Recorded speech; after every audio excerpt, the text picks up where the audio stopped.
आपको देश की सेवा करना है तो राष्ट्रीय स्वयंसेवक संघ से जुड़ो। अगर आपको धर्म का प्रचार करना है तो हिंदू जागरण मंच या विश्व हिंदू परिषद से जुड़ो। अगर आपको किसी गौ हत्यारे को, लव जिहादी को, लैंड जिहादी को अगर ठोकना है तो बजरंग दल से जुड़ो हूं। और हमारे मुख्यमंत्री से निवेदन करना चाहता हूं कि मुख्यमंत्री जी, अगर आप हिंदुत्व की रक्षा के लिए, गाय की रक्षा के लिए, लैंड जिहाद को रोकने के लिए अगर आप एक टास्क फोर्स बनाएंगे ना इनको ठोकने के लिए, तो छत्तीसगढ़ से आपको कोई ताकत हिला नहीं सकेगी। घर बैठे आप चुनाव जीतेंगे, घर बैठे आप मुख्यमंत्री बनेंगे, ये मैं छत्तीसगढ़ के हिंदुओं से आपको वादा करता हूं। हिंदू क्या चाहता है? हिंदू चाहता है हिंदुत्व की रक्षा, हिंदू चाहता है गाय की रक्षा, हिंदू चाहता है लोग जिहादियों से हमारी बहन बेटियों को बचाए। हिंदू ये चाहता है, अगर जो हिंदू चाहता है, अगर वो हिंदू को मिल जाए तो क्या हिंदू मरते दम तक क्या इस भाई की बात का समर्थन करता हूं हमारे सैनिक भाई की बात को लेकर। अरे जो देश के अंदर जो हरामी है इनके कौन रोकेगा? अरे भारत का खाकर भारत पे गद्दारी करने वाले इन हरामियों को कौन रोकेगा मेरे मित्रों? हमें गर्व है हमारे भारत देश की सेना पर, जो जागते हैं, सैनिक जागते हैं तभी हम सोच सकते हैं मेरे मित्रों।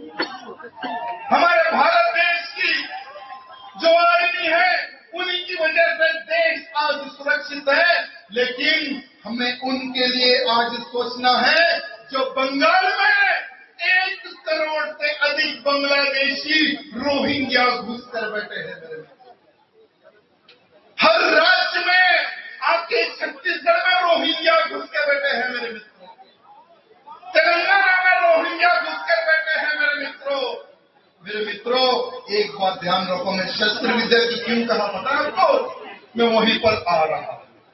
अरे हमें गर्व है तो ठीक है, अगर सीमा के उस पार से कोई दुश्मन आएगा तो उसकी खोपड़ी पे गोली उतरेगी, लेकिन भारत देश में रहकर जो षड्यंत्र ये लोग कर रहे हैं, जहां जहां पर हिंदू कमजोर है उस क्षेत्र को ये लोग आइडेंटिफाई कर रहे हैं। जहां पर हिंदू कमजोर है उन बस्तियों को साफ करने की ये लोग जो प्लानिंग कर रहे हैं ना, इस प्लानिंग को रोकने के लिए शस्त्र विद्या बहुत जरूरी है मेरे में। हर वो हिंदू को आज तलवार विद्या, लड़की विद्या, हो सके तो सरकार के पास एप्लीकेशन लगाओ, गन की ट्रेनिंग भी आपको लेनी चाहिए। निवेदन करता हूं, हाथ जोड़कर निवेदन करता हूं कि समय की मांग है, शस्त्र विद्या सीखना स्टार्ट कर दो। शस्त्र विद्या लेना स्टार्ट कर दो। अरे जो लड़ेगा वो ही जिंदा रहेगा, जो नहीं लड़ेगा वो मारा जाएगा। आज इस पवित्र कांवड़ यात्रा में इतनी बड़ी संख्या में मेरे नौजवान और मेरी माताएं बहनें पधारी हैं। आपको पता है कि श्रावण मास में ही निवेदन करता हूं, हाथ जोड़कर निवेदन करता हूं कि समय की मांग है, शस्त्र विद्या सीखना स्टार्ट कर दो। शस्त्र विद्या लेना स्टार्ट कर दो। अरे जो लड़ेगा वो ही जिंदा रहेगा, जो नहीं लड़ेगा वो मारा जाएगा। आज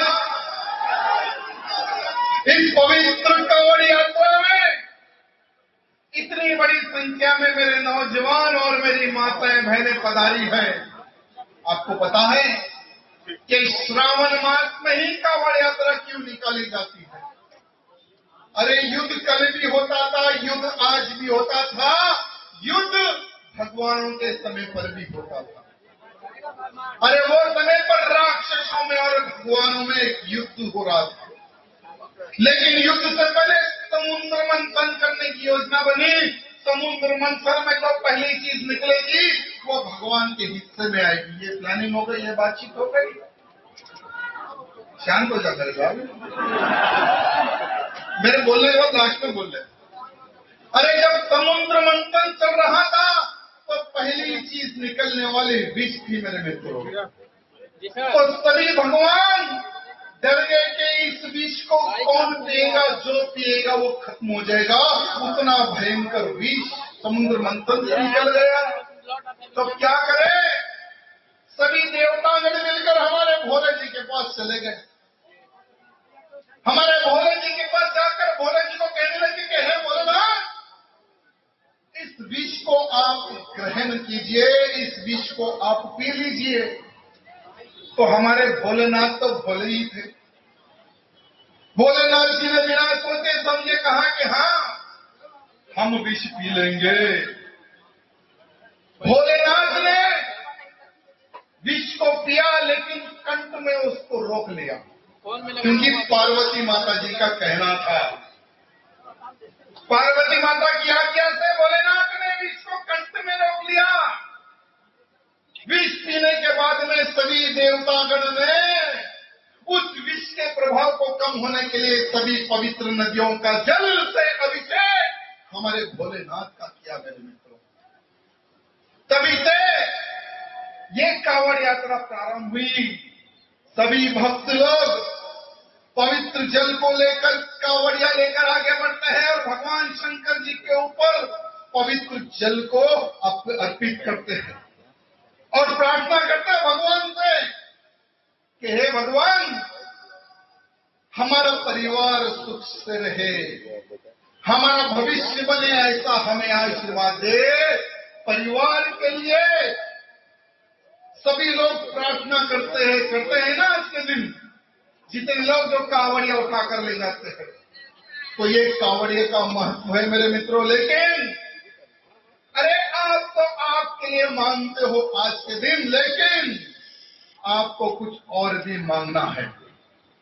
भगवान बोले जिसने ये मांगना है आपको, हे भगवान, मेरे भारत देश पर जो संकट मंडरा रहा है, उस संकट को दूर करने की मुझे शक्ति दे। भारत को हिंदू राष्ट्र बना सकूं, ऐसी मुझे शक्ति दे भगवान। और आज मेरा जन्म इस छत्तीसगढ़ की पवित्र धरती पर हुआ है। इस छत्तीसगढ़ की पवित्र धरती पर जब तक एक आखिरी में जो बचता है ना, जो धर्मांतरण करता है, जब तक उसको उखाड़ ना फेंक दूं, जब तक मैं चैन से ना बैठूं, ये मुझे शक्ति दे भगवान। ये हमें भगवान भोले जी से प्रार्थना करनी है। आज हमारे इस छत्तीसगढ़ की पवित्र धरती पर धर्मांतरण का जाल किस प्रकार से फैलते जा रहा है, मुझे बोलने की आवश्यकता नहीं है। छत्तीसगढ़ का हर वो नौजवान जानता है। अगर छत्तीसगढ़ में जिस प्रकार से धर्मांतरण जो तेजी से फैलते जा रहा है, अगर इसी प्रकार से तेजी से छत्तीसगढ़ में धर्मांतरण अगर फैलता गया, तो आने वाले समय में कोई कावड़ उठाने के लिए नहीं बचेगा। क्योंकि धर्मांतरण करने वाले ये पादरी, ये विदेशों से पैसा लेकर एक एक परिवार को टारगेट किया जा रहा है मेरे मित्रों। एक एक परिवार तो धर्मांतरण को रोक सकते हैं मेरे मित्रों। हर गांव में, यानी 7 दिन में एक संडे आता है ना, संडे फ्री होते हो ना, एक संकल्प ले लो मेरे मित्रों कि हफ्ते में एक दिन मैं मेरे धर्म को रोकने के लिए, यानी मेरे धर्म विरोधियों को रोकने के लिए मैं हफ्ते में 1 दिन कार्य करूंगा। धर्मांतरण को रोकने के लिए मैं कार्य करूंगा। लैंड जिहाद को रोकने के लिए मैं काम करूंगा। लव जिहाद को रोकने के लिए मैं काम करूंगा। मेरी गैया मैया को काटने वालों को मैं सबक सिखाऊंगा। हफ्ते में 1 दिन या 2 घंटे अगर आप अपना कर्तव्य अगर निभाकर काम करोगे मेरे मित्रों, तो धर्मांतरण को हम अरे अगर भगवा झुकेगा तो धर्मांतरण बढ़ेगा, भगवा झुकेगा तो लव जिहाद बढ़ेगा, भगवा झुकेगा तो गौ माता को काटा जाएगा। तो क्या आप भगवे को झुकने दोगे मेरे मित्रों? झुकने दोगे मेरे मित्रों? तेलंगाना में एक हमारा बड़ा साला है ओवैसी।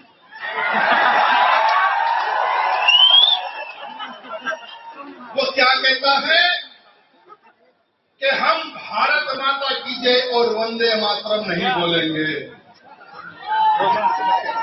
ये एक ओवैसी इस राज्य में नहीं है मेरे मित्रों। जैसे मेरा एक मित्र यहाँ पर बार बार एक नारा लगा रहा था, तेल लगाओ डाबर का। वो समय पर एक बाबर था, लेकिन आज हर गली में, हर विधानसभा में, हर राज्य में बाबर की नाजायज औलादे पैदा हो चुकी है मेरे मित्रों। तो क्या हमें छत्रपति शिवाजी महाराज का रूप लेने की आवश्यकता है या नहीं है, बताइए। अरे वो समय पर बाबर आया था, अरे वो साला खबर में भी चले गया।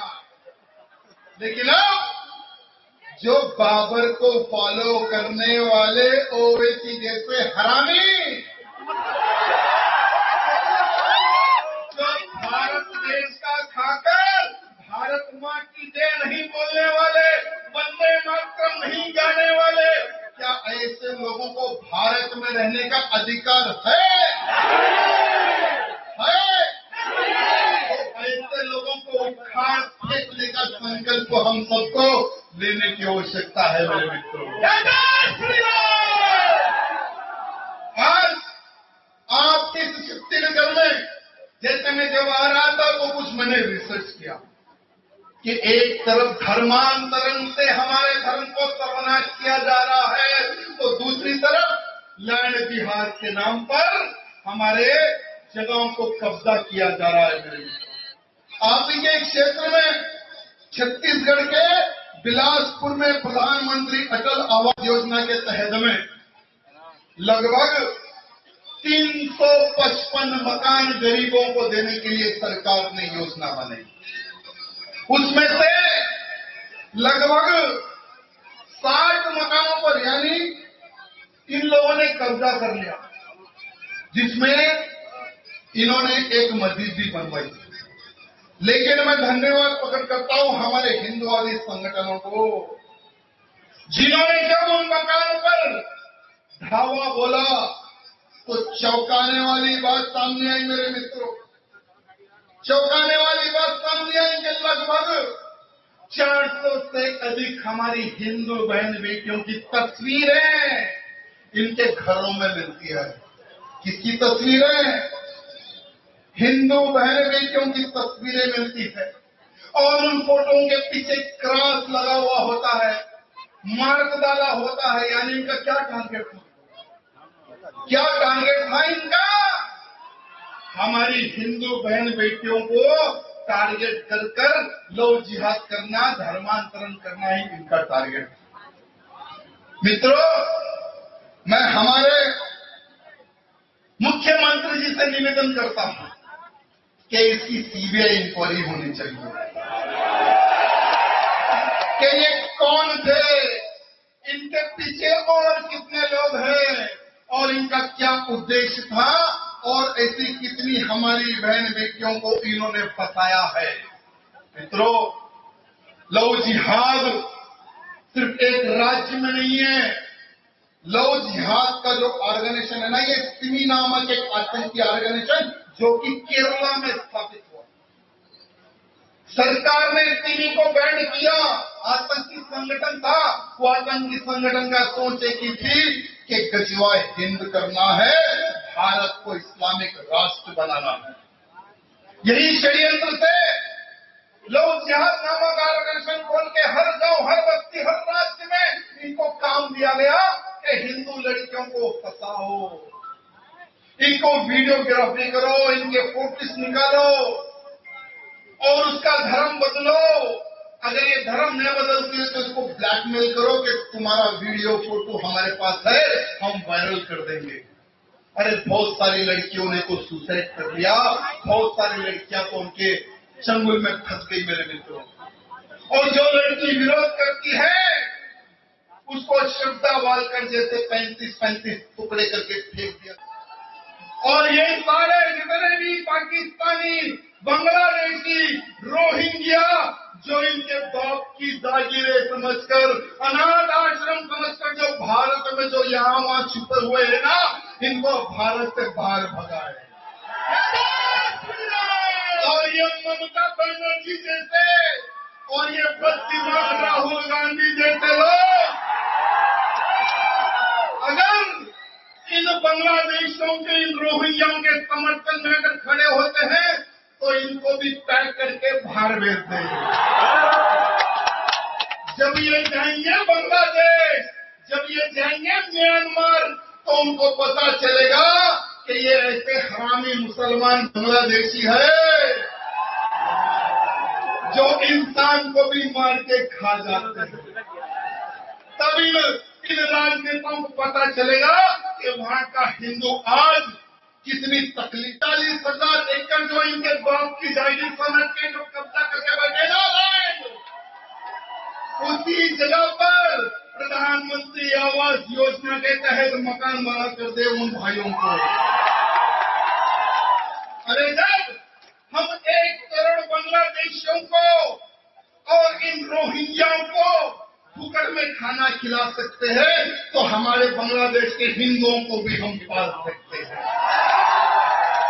अगर पैसे की कमी है तो हर घर पे हिंदू पैसा देगा उन बांग्लादेश के हिंदुओं को पालने के लिए। नहीं तो अगर ऐसा नहीं होता है तो हमारे भारत देश की सेना को इशारा दे दे कि जाओ बांग्लादेश, जो भी बांग्लादेशी मुसलमान मुर्शद मुल्ला अगर हमारे हिंदुओं के तरफ आंख उठाए उसकी गर्दन काट के भारत देश को आंख बंद पर और एक हाथ सामने। रेडी है? जो हिंदुत्व का कार्य करना चाहता है वही संकल्प ले, नहीं तो चूड़ी पहनकर घर में बैठ जाए, कोई नहीं। मैं आज से कुछ समय मेरे हिंदुत्व के कार्य के लिए दूंगा। मैं आज से धर्मांतरण के खिलाफ, लव जिहाद के खिलाफ, लैंड जिहाद के खिलाफ, गौ हत्या के खिलाफ मैं आवाज उठाते रहूंगा।